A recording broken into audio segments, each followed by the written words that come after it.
This is, I guess, terrain following is not a new concept, but I think that it varies as far as the reliability and trust that you can put into terrain following. Where do we stand with the Mavic 3 series of drones for terrain following, and how is it helpful when you're looking at crops that are most likely going to be pretty flat surfaces?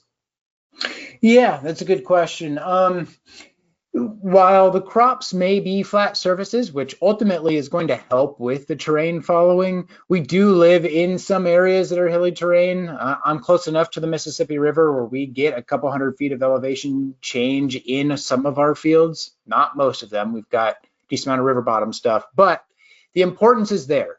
So we need to make sure the drone stays somewhat the same height over the canopy so that we're getting the same side lap and front lap settings, so that when we go to process the data, we get a good output, as well as the GSD, so the resolution of the map stays the same. Because if you have variable there, you can run into some problems when you start to do analysis on counting plants and things like that.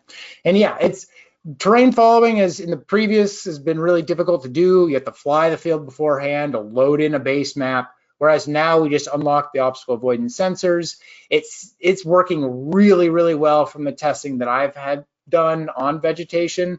And now we just unlocked a beta firmware. Actually, I think it's out now, to go down to 30 meters. So guys that are looking to do 150, 160 foot flights, get a little bit higher GSD, we're going to be able to get even lower. And I know some third-party apps that can bump even lower if you're looking to utilize the obstacle avoidance for terrain following. So you, Kyle Miller, or you representing folks that are doing these sorts of multispectral surveys, would you have terrain following on every time, most of the time? Is there a sort of decision that you need to make before you do that flight to determine whether you would turn it on or off? I'm going to turn it on every time.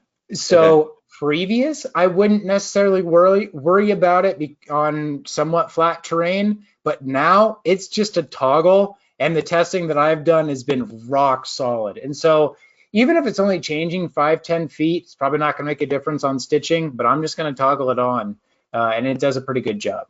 Perfect. So it's not like there's any secret sauce to understanding the variance of using it. You just use it and set it and forget it type thing with the terrain follow.